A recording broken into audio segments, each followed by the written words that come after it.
Olá, meus queridos amigos e amigas, você que é catequizando da quinta, sexta ou sétima fase, esse vídeo foi preparado exclusivamente para você.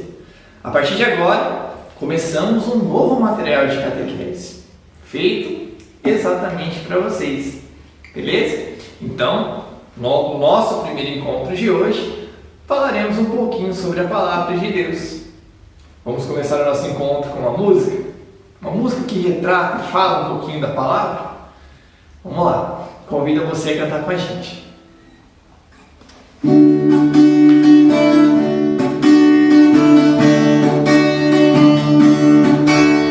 A Bíblia é a palavra de Deus, semeada no meio do povo, que cresceu, cresceu e nos transformou, ensinando-nos a viver um mundo novo. Deus é bom, nos ensina a viver, nos revela o caminho a seguir. Só no amor, partilhando seus dons, sua presença iremos sentir. A Bíblia é a palavra de Deus, semeada no meio do povo, que cresceu, cresceu e nos transformou, ensinando-nos a viver um mundo novo.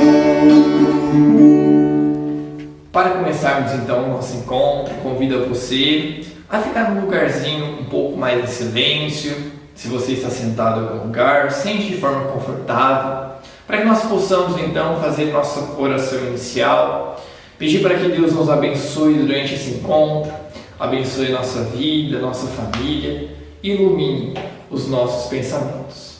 Invocando a Trindade Santa, em nome do Pai, do Filho e do Espírito Santo. Amém. Hoje então, como oração inicial, rezaremos o Salmo 125.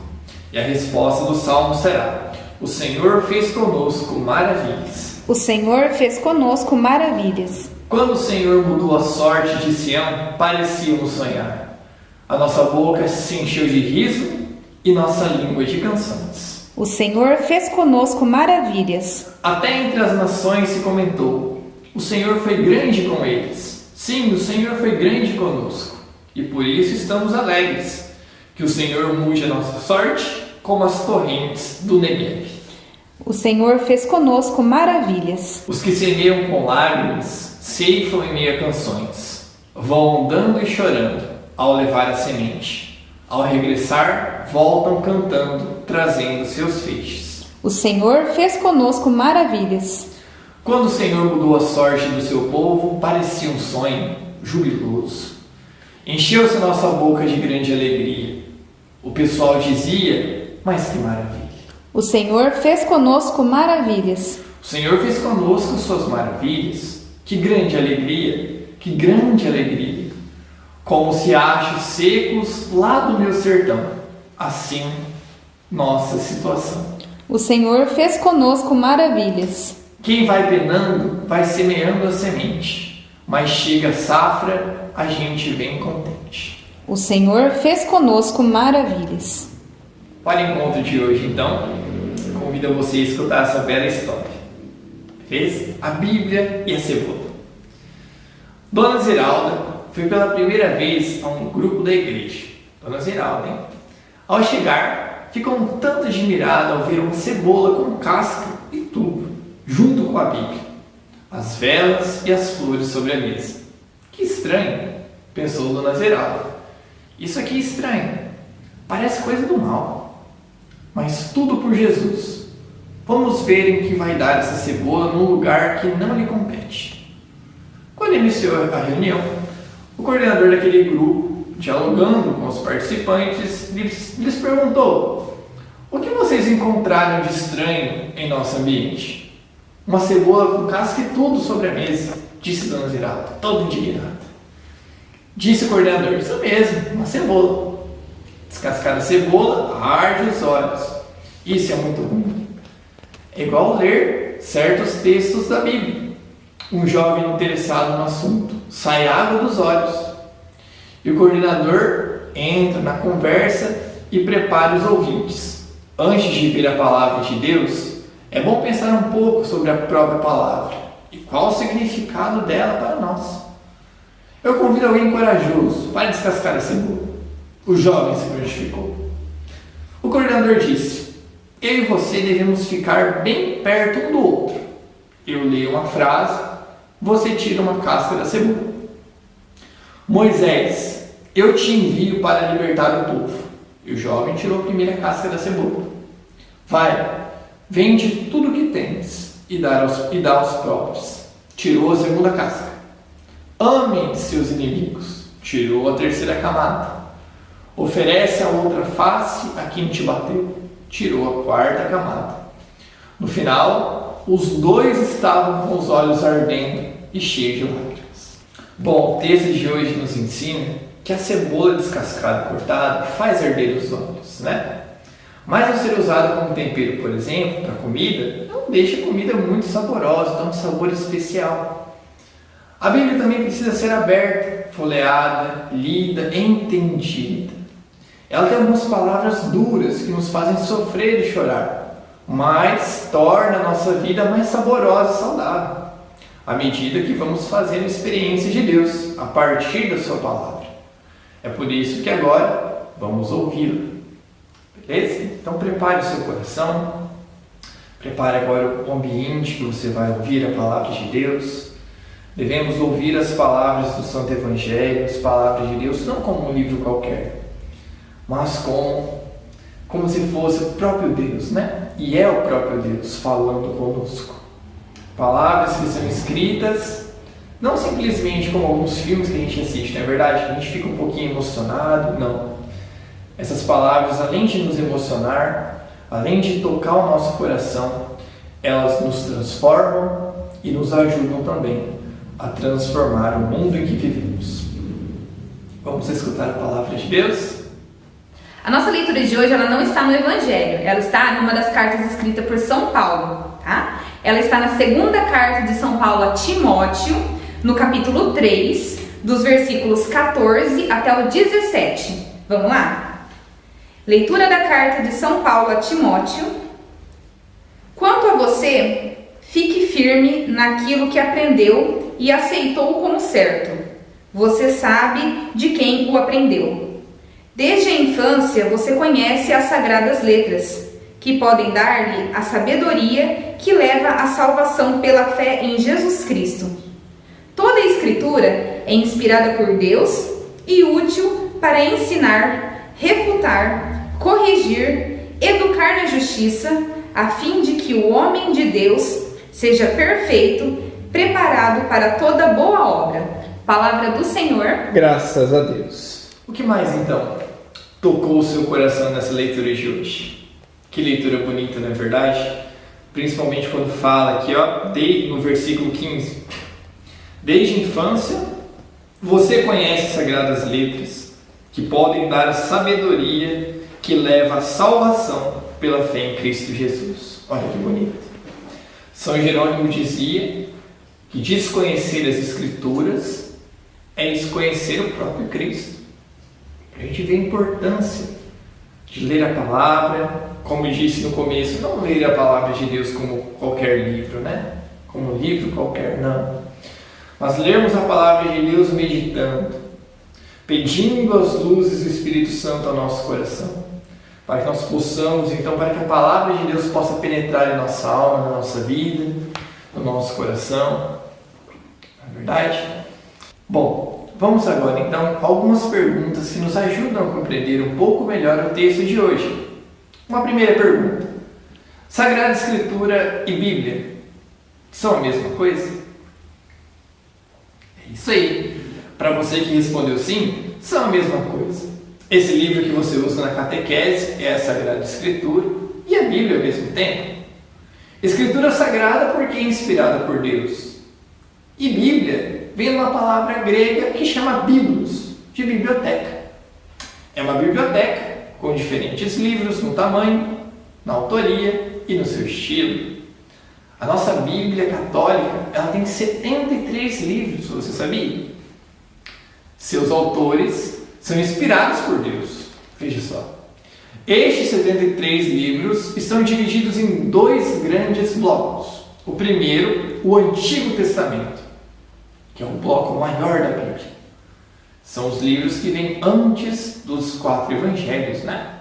Então esse bloco do Antigo Testamento, ele é composto por 46 livros e que foram escritos mais ou menos do ano 980 até o ano 50 a.C. O Novo ou Segundo Testamento, Novo Testamento, também conhecido como Segundo Testamento, tem 27 livros, é um pouquinho menor. Eles falam de Jesus e das primeiras comunidades cristãs.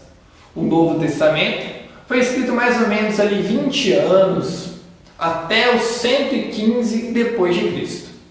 Bem no comecinho da era, né? Depois de Cristo. Tudo bem? Uma segunda pergunta, para a gente poder meditar. O que significa testamento? Eu acho que essa pergunta já é talvez um pouco mais complicada. Muitos de nós nunca nos fizemos, por exemplo, essa pergunta. O que significa testamento? Então, o termo testamento vem da aliança amorosa de Deus com a humanidade. Dentre outras alianças, né, as duas mais importantes foram a aliança por intermédio de Moisés, no Monte Sinai, quando Deus entrega, né, as tábuas dos 10 mandamentos. Então foi uma aliança entre Deus e o povo hebreu, que foi liberto do Egito, passaram um tempo no deserto, e Deus, no Monte Sinai, entrega a Moisés as tábuas da lei, os 10 mandamentos, a qual ficou registrada, né, até hoje os 10 mandamentos. Na verdade, a gente aprende sobre os 10 mandamentos, a moral, né? Nossa moral como cristão, como católico. E a outra grande aliança realizada por Deus foi por meio de Jesus, que estabeleceu a aliança definitiva entre Deus e a humanidade que foi suja pelo pecado original, né? Deus então manda seu Filho único, Jesus Cristo, para que através da sua morte e ressurreição possa então novamente abrir as portas do céu, para que nós agora também possamos ir ao céu, possamos agora ter um caminho de salvação. E o único caminho da salvação é através da cruz, é através de Jesus. Uma outra pergunta muito importante: em que ordem foram escritos os livros da Bíblia? Isso é muito importante. Qual foi o primeiro escrito? Muitos podem pensar que é o livro do Gênesis, né?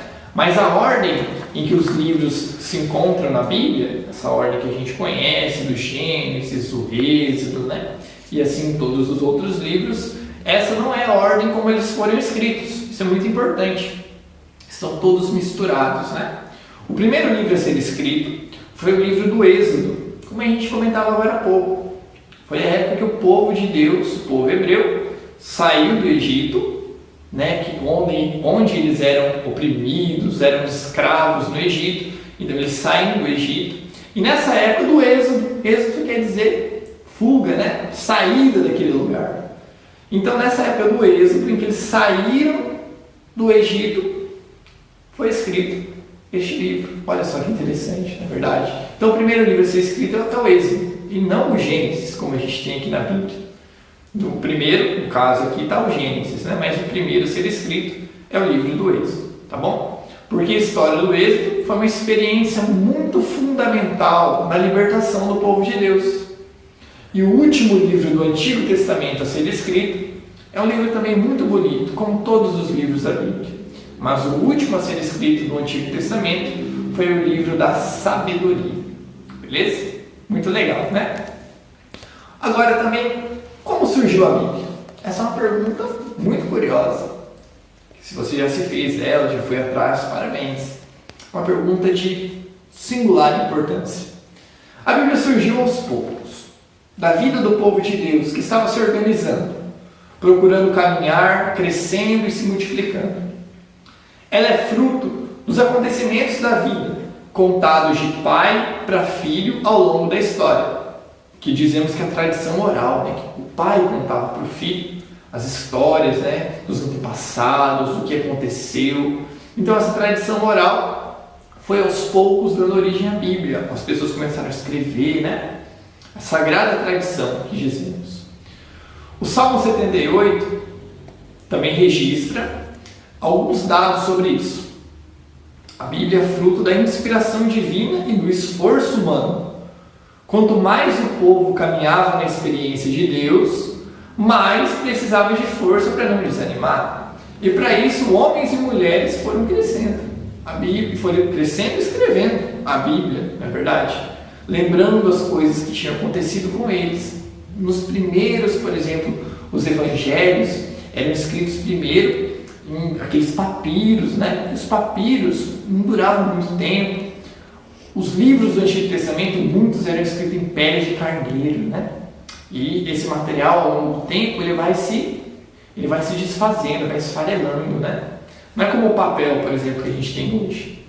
Então, por isso que muitos desses livros foram sendo reescritos ao longo da história e aos pouquinhos foram formando a Bíblia. Tá bom? Então, veja só. Para isso, então, os homens e as mulheres que foram escrevendo, eles foram mostravam os fatos, né, que a mão de Deus realizava na história, nos acontecimentos da história. Na Bíblia, Deus e os escritores são parceiros, isso é muito importante.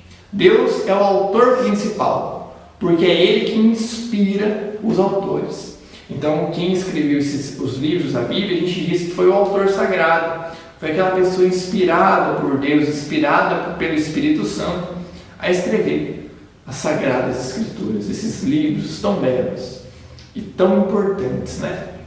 Que compõem a Sagrada Escritura, que compõem a Bíblia. E agora, catequista, você pode se perguntar assim, tudo bem, mas esses livros aí foram escritos em que língua? Tiveram várias línguas, por exemplo, cada povo, né? O povo hebreu escreveu numa língua. E na época dos evangelhos, que os evangelhos, os apóstolos, por exemplo, pregavam a várias nações, né? Como o próprio Senhor nos pediu, pregar o evangelho a todas as nações. Quais línguas, então, foram escritas a Bíblia? A Bíblia foi escrita em 3 línguas principais: o hebraico, o aramaico e o grego. A língua mais familiar dos hebreus era o aramaico, que era a língua que falava Abraão, pai da fé, dizemos, né? Então Abraão falava o aramaico. O aramaico foi falado pelos hebreus até quando eles chegaram à terra de Canaã, que é a terra prometida. Lá eles tiveram que aprender o hebraico. A maior parte do Antigo Testamento foi escrito em hebraico e aramaico, nessas 2 línguas principais. E quando a Palestina, aquela terra ali próxima onde Jesus morava, né? Quando a Palestina foi invadida pelos gregos, em mais ou menos 333, fácil de decorar, né? 333. Antes de Cristo, o povo foi obrigado a falar o grego. Todo o Novo Testamento foi escrito em grego. Quando os gregos invadiram ali, depois os romanos, um tempo depois, a língua oficial daquela época era o grego. É como o nosso inglês hoje, na verdade, como assim língua oficial? Hoje, por exemplo, se você sabe falar inglês, em qualquer parte do mundo, praticamente, você consegue se comunicar. Assim era naquela época. Se você soubesse o grego, em qualquer região do mundo, daquela época, né? O mundo da época, você conseguiria se comunicar. Beleza? E como entender, então, essa questão das traduções? Porque se forem escritas em algumas línguas diferentes, como que traduzirem para uma única língua, né? Até chegar hoje, na nossa Bíblia, por exemplo, em português. Então, com o passar do tempo, o povo não falava mais hebraico. Foi preciso traduzir o Antigo Testamento. Em 250, mais ou menos, ali, antes de Cristo, em Alexandria, 70 sábios traduziram o Antigo Testamento para o grego. Então, eles pegaram todo aquele Antigo Testamento, estava em hebraico, aramaico, e passaram para o grego. Quando traduziram, eles acrescentaram 7 livros que não estavam na Bíblia judaica, mas foram escritos pelos judeus que viviam fora da Palestina, no período do exílio. Esses livros são Tobias, Judite, Baruque, Eclesiástico, Sabedoria e 1º e 2º Macabeus. E alguns trechos do livro de Daniel e de Esther. O povo judeu também nunca aceitou esses livros como inspirados. Nunca aceitou como sendo inspirados por Deus, né? Justamente porque foram escritos fora da Terra Santa, em outra língua que não o hebraico. E daí se conclui a diferença entre a Bíblia católica e evangélica. Por quê? Porque os evangélicos têm a mesma opinião dos judeus. Eles não aceitam esses 7 livros aí que vieram depois da tradução dos 70, né? Eles aceitam somente os livros do Antigo Testamento, escrito em hebraico. Por isso a Bíblia deles tem 7 livros a menos, aqueles mencionados que eu acabei de falar, do que a nossa Bíblia católica. Só que acontece que os judeus, como não aceitaram Cristo, não têm o Novo Testamento. Já os protestantes aceitam Cristo e, portanto, o Novo Testamento, que foi todo escrito em grego e quase todo fora da Palestina. Fica aí então, né? O que são os livros apócrifos? Isso também é muito importante. Muitos livros da época do Antigo Testamento e também do Novo não entraram na Bíblia, olha só, por serem de origem incerta e duvidosa na sua inspiração. É isso que significa apócrifo, sem origem certa, não se sabe de onde vem o certo. Eles não são reconhecidos como a palavra de Deus. E agora, como se sabe então que um livro é inspirado e o outro não? A inspiração divina deve ser compreendida como a voz de Deus que fala ao coração. Não é verdade? Como aquela passagem que Jesus fala, né? As minhas ovelhas escutam a minha voz e me conhecem. Olha só, quem fez essa separação da Bíblia, os 46 livros do Antigo Testamento e os 27 do Novo, foi a Igreja Católica. Foi a nossa igreja que pegou aquela biblioteca enorme, que tinha um monte de livros. E os bispos, né, os padres, com toda a paciência, escutando a palavra de Deus, meditando, foram eles ali que falaram, esse livro fala, esse livro é o próprio Jesus falando, né? Ou não, esse livro aqui não é inspirado por Deus. Então, esses livros, né, depois na oração desses padres, dos bispos, foram sendo separados aos poucos, né? Esses livros foram sendo escolhidos. E também na oração, a pessoa, quando a gente está em oração, deixa-se iluminar por Deus e se abre para compreender a vontade e os desígnios divinos. Foi isso que as pessoas que escreveram a Bíblia fizeram. Os que liam seus escritos ouviam a voz, neles os praticavam, né? De modo que os frutos bons que eles produziam revelavam que eram realmente inspirados por Deus. E isso foi sendo aceito pelas comunidades e oficializado pela igreja, como eu acabei de dizer agora. Os apócrifos não produziam esses frutos e não foram reconhecidos como inspirados, como Jesus falava. A gente sabe se uma árvore é boa ou ruim pelos seus frutos. Se uma árvore dá frutos bons, é uma árvore boa. Mas se uma árvore não dá frutos, ou seus frutos são ruins, essa não é uma árvore boa. Não é? E aí, depois de todas essas explicações, o que mais chamou atenção? Ficou alguma dúvida?